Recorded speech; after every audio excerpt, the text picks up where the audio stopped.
এটা হচ্ছে mini wireless keyboard, যার সঙ্গে টাচ মাউস প্যাড যুক্ত আছে।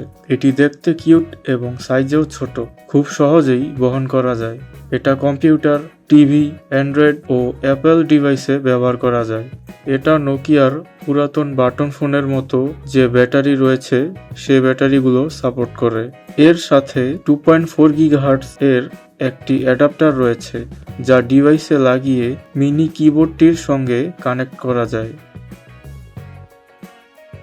এই ওয়্যারলেস কিবোর্ডটির ফাংশন কিতে প্রেস করে ধরে রেখে F2 প্রেস করলে লাইট জ্বলে ওঠে এবং ফাংশন কিটি ধরে রাখা অবস্থায় F2 বারবার প্রেস করলে RGB কালার মোড পরিবর্তন হয়। তাছাড়া ফাংশন কিতে প্রেস করে ধরে রেখে টাচ মাউস প্যাডটির এখানে স্ক্রল করলে 7টি কালার মোড সেট করা যায়। ফাংশন কিতে প্রেস করে ধরে রেখে স্পেস বাটনে প্রেস করলে মাউস সেন্সিটিভিটি অর্থাৎ মাউস DPI বাড়াতে ও কমাতে পারবেন। আরও জানার থাকলে অবশ্যই কমেন্ট সেকশনে প্রশ্ন করতে পারেন।